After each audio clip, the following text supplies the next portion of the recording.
bem, com esse sorriso no rosto, a gente começa aqui mais uma gravação do Conabis 2015. O nosso convidado de hoje é o Lucas Maia. Ele é pesquisador do CEBRID e coordenador do grupo Maconha Brás. Ele vai conversar um pouquinho aqui com a gente sobre as relações entre maconha e esquizofrenia. O que é fato e o que é falácia?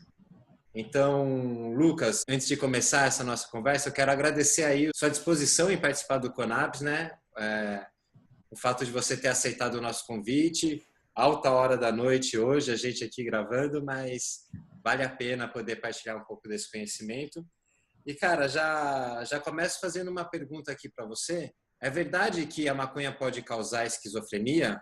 O que tem de fato e o que tem de falácia nessa relação que se faz entre maconha e esquizofrenia? Bom, uma coisa que já está muito bem estabelecida, que já tem muitos estudos demonstrando hoje, é que existe uma associação entre uso de cannabis, de maconha e psicoses, sejam sintomas psicóticos, experiências psicóticas ou a esquizofrenia propriamente dita.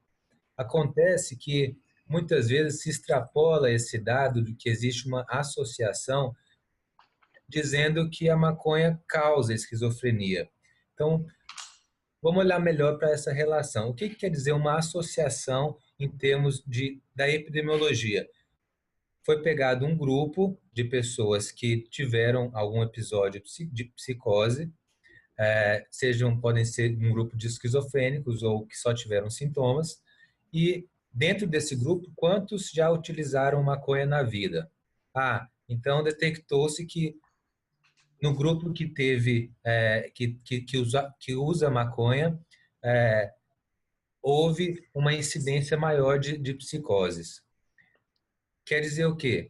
Que de fato existe uma relação aí, mas se uma coisa causa a outra, aí é uma outra conversa. Para estabelecer-se uma relação causal, necessita-se de muitas evidências e de diferentes aspectos para se conseguir estabelecer uma relação de causa. Então, hoje, com as evidências que possuímos, nós não podemos afirmar que a maconha causa esquizofrenia.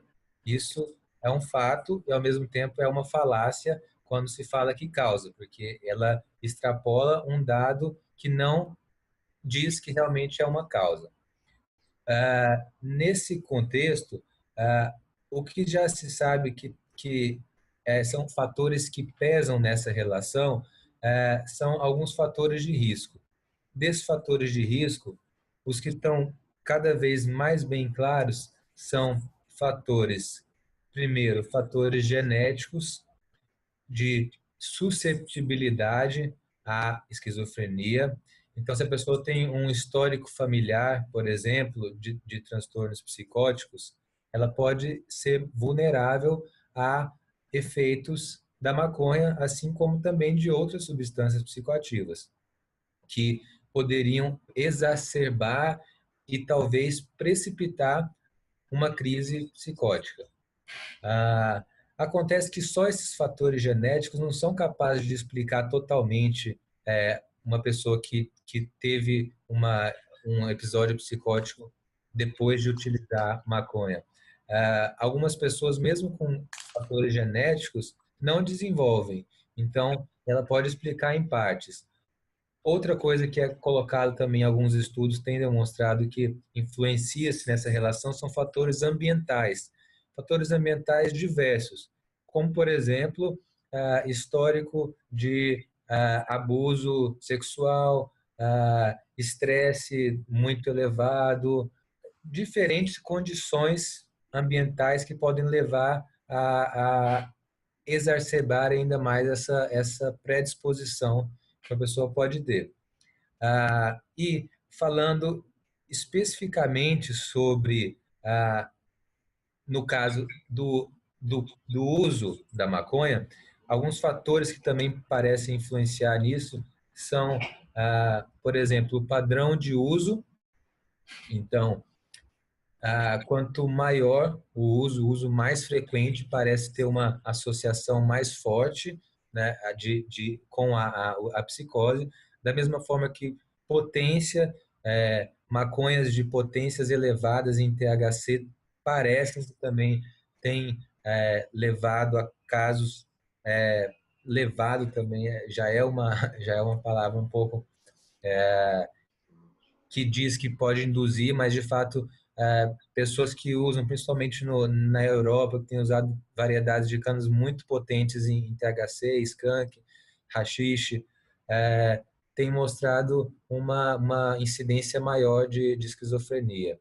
E, por último, também importante, é o início precoce. Parece que aqueles que começaram, quanto mais cedo começa o uso, juntamente com a quantidade de uso e se ela se estende até a vida adulta, também parece influenciar, de pesar mais nessa relação.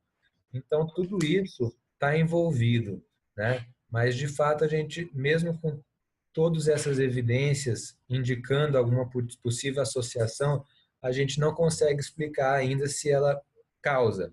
Até porque, mesmo esses estudos não conseguem estabelecer se ah,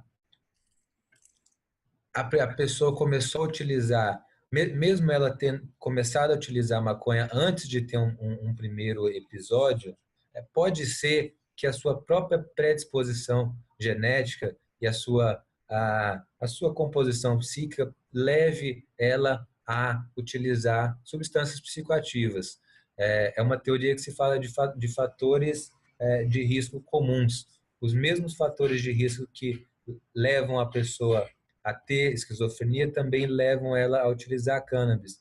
Então, essa é uma teoria que já fala que as coisas vêm juntas, diferente dessa que fala que a cannabis vem primeiro, e ainda existe uma terceira que diz que, na realidade, a esquizofrenia vem primeiro, que pessoas com esquizofrenia têm uma tendência a utilizar cannabis principalmente para aliviar sintomas negativos. A esquizofrenia tem sintomas positivos que são caracterizados principalmente por alucinações, delírios, enquanto que os sintomas negativos estão relacionados com sintomas emocionais, do tipo a pessoa ficar muito retraída, isolada socialmente.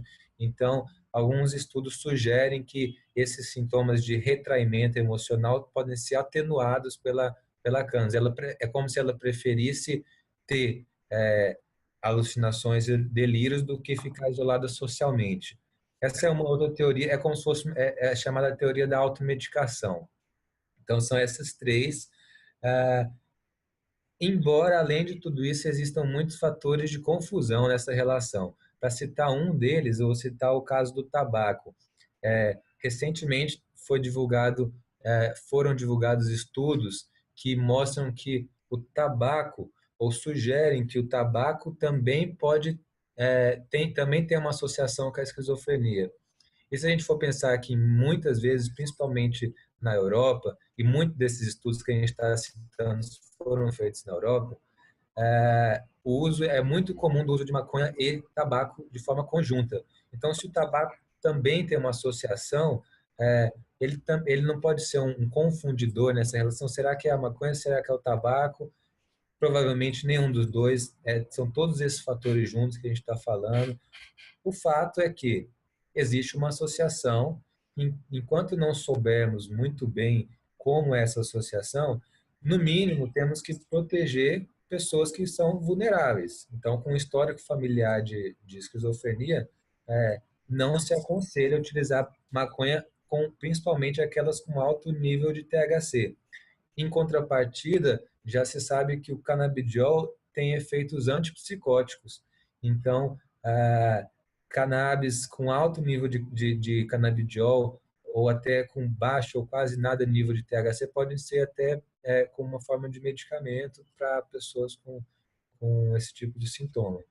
Então, tem muitos fatores envolvidos e uma questão final que eu gostaria de colocar é que um argumento bem simples que é utilizado em relação a isso, se maconha causa ou não esquizofrenia, teve um estudo do Reino Unido que analisou as tendências de quanto estava crescendo o número de esquizofrenia, né, casos de esquizofrenia, e o aumento no consumo de maconha. E, embora no Reino Unido o consumo de maconha tenha aumentado consideravelmente, esse foi um estudo que analisou 20 anos consecutivos, o consumo de maconha aumentou consideravelmente, mais de 4 vezes, enquanto que o número de casos de esquizofrenia se manteve estável.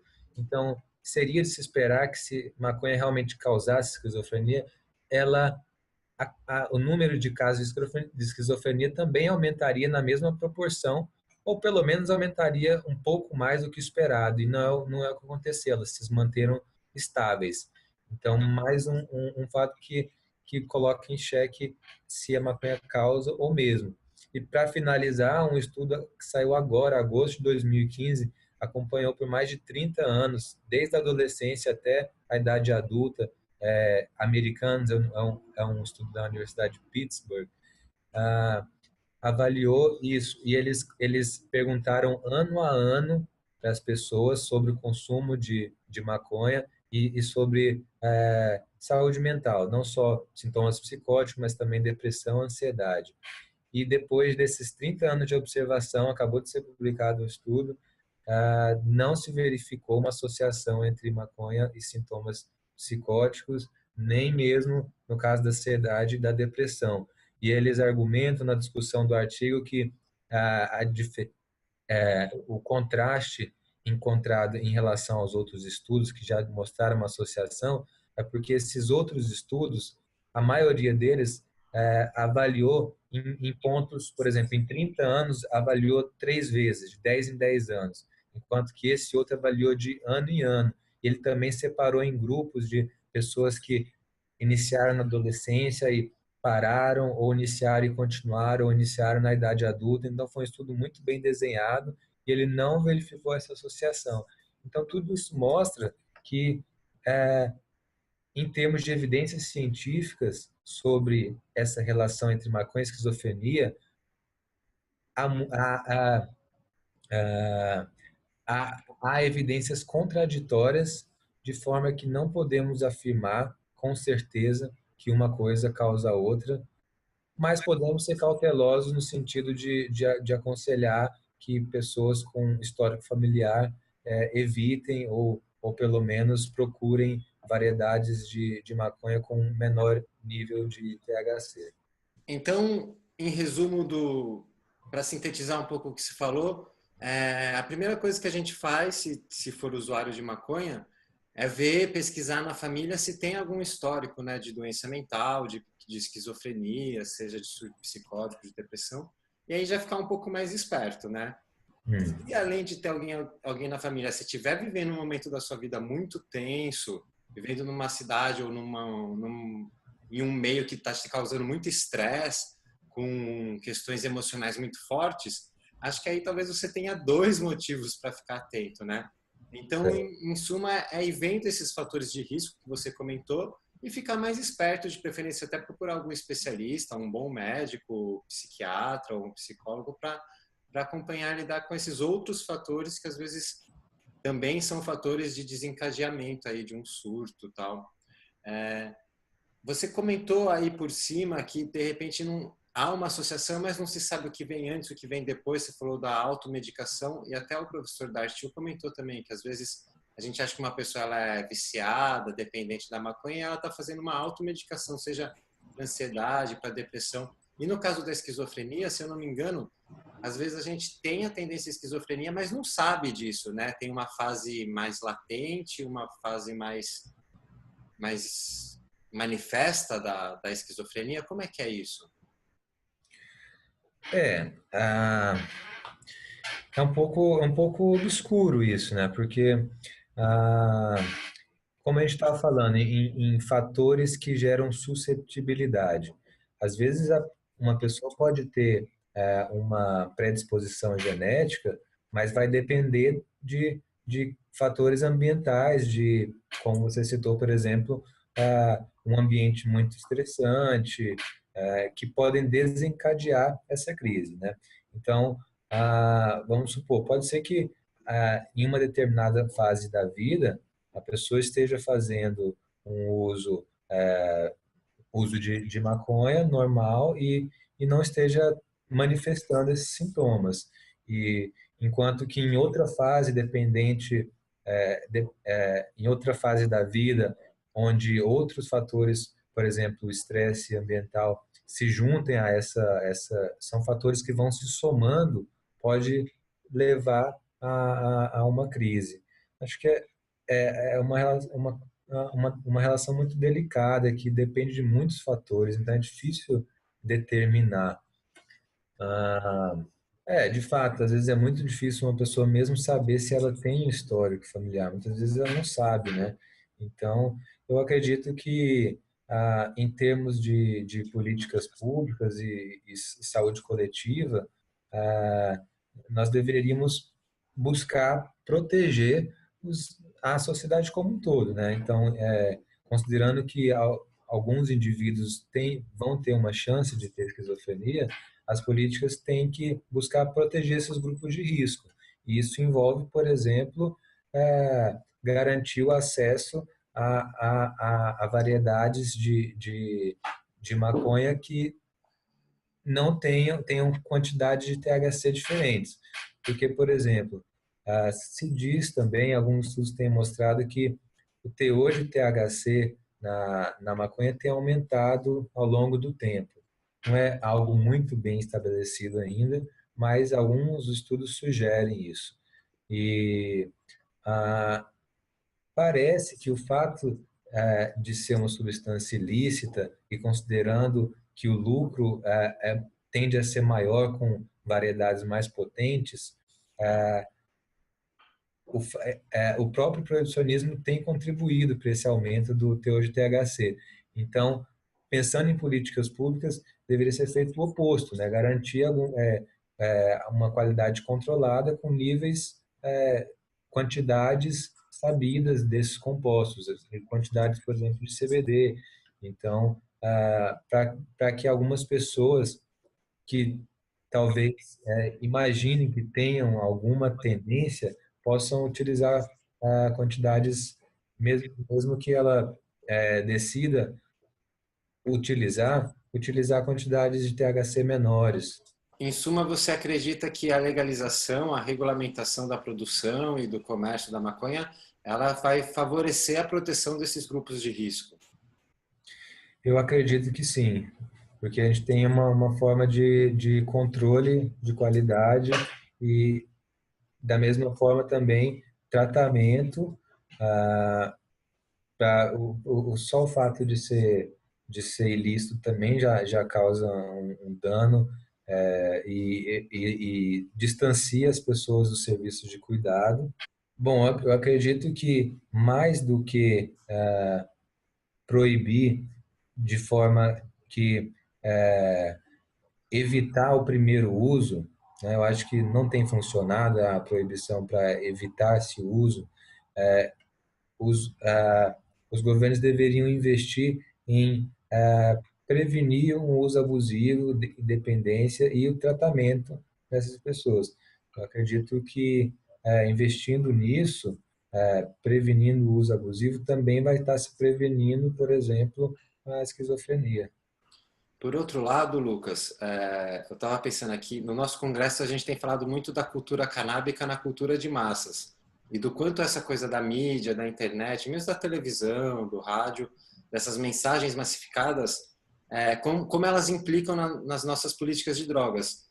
E a minha dúvida era se de repente num ambiente legalizado, mal regulamentado, uma excessiva propaganda da maconha, uma coisa muito sedutora como acontece com o álcool, por exemplo, o consumo de cerveja, as propagandas na televisão, se isso poderia impactar negativamente nessa associação entre maconha e esquizofrenia e de repente ter mais pessoas aí entrando em surto psicótico ou revelando uma esquizofrenia, sendo acusadas disso ter acontecido por causa da maconha, sabe? Porque agora que a maconha legalizou, é óbvio que as pessoas iam ter mais esquizofrenia. Uhum. É, não, de fato, o receio, um dos principais argumentos contra uma regulamentação é o aumento do consumo. Porque se houvesse um aumento muito grande no consumo, poderia haver um aumento no caso de esquizofrenia. Não sabemos, né? Não sabemos, mas é uma hipótese. Então, qualquer coisa que incite o consumo de forma é, visando, quando a gente coloca o lucro envolvido, pode haver a incitação do consumo, né? Então, uma eventual regulação tem que considerar isso e buscar garantir o acesso àqueles que procuram, sem estimular o consumo e, ao mesmo tempo, fornecendo alternativas de cuidado para aqueles que desenvolveram algum tipo de uso problemático. Ah, beleza. Daí vem a importância da gente debater mesmo os modelos de regulação que a gente quer para o Brasil, né? E olhar o que está acontecendo aí no cenário internacional para ver o que, que a gente consegue pegar de cada um, aprender para propor um modelo de regulação aí para o Brasil. Com certeza. Lucas, acho que é isso. O nosso tempo aí foi bem aproveitado, né?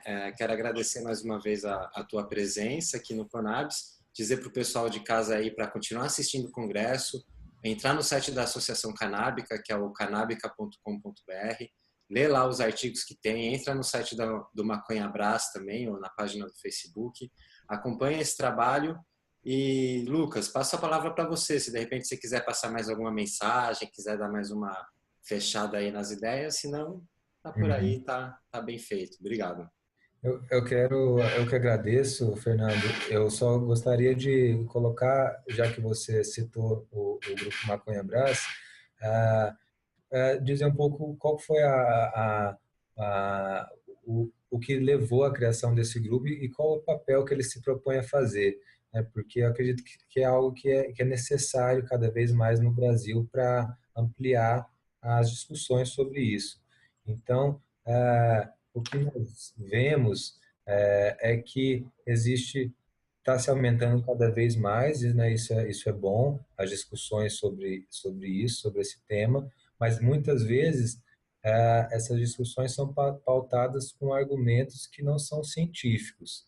Existe muita ideologia e fatores outros que não científicos nessa discussão. Então, o Maconha Brás se propôs a ser um grupo de divulgação científica, nós analisamos trabalhos e divulgamos, nós temos um boletim, de forma a difundir esse conhecimento sobre cannabis, não só sobre efeitos medicinais, que são efeitos benéficos, mas também efeitos adversos, efeitos prejudiciais do uso abusivo, pautado em evidências científicas de estudos publicados, etc. Bom, falando sobre o uso medicinal, nós vemos também que principalmente aqueles que vão estar na ponta de prescrever cannabis quando ela já estiver regulamentada medicinalmente, que são médicos, principalmente, se fala muito pouco sobre cannabis, sobre o sistema canabinoide nas formações de medicina hoje, né? De forma que, a partir de todo esse movimento em que houve a difusão de crianças com epilepsia, né, muitos médicos hoje têm buscado informação a respeito disso, porque realmente é um conhecimento que está muito restrito a alguns. Aqueles que têm interesse vão partir por conta própria para estudar. Então, a partir disso, nós estamos desenvolvendo um curso para médicos e profissionais de saúde, né, mas principalmente para médicos que gostariam de prescrever cannabis para diversas condições, especialmente no caso do curso que nós estamos fazendo é sobre dor crônica, dor neuropática e crônica. É um curso online, totalmente gratuito, ele foi um curso desenvolvido pela Universidade de Washington e nós, através de uma parceria com ela, conseguimos fazer uma tradução e adaptação para a realidade brasileira do curso e provavelmente ainda esse ano vamos estar divulgando. Então, mais uma vez, enfatizando que devemos fornecer e garantir o acesso a informações sobre maconha medicinal, sobre maconha em geral. E essa é a proposta do Grupo Maconha Brás. Então, convido a todos que acompanhem e divulguem essas informações. Na nossa página no Facebook tem os links, etc., que é Maconha Brás, só é fácil de encontrar. Tá ótimo, Lucas. Obrigado e a gente se Obrigado. vê aí. Pessoal de casa, a gente também se encontra na próxima entrevista.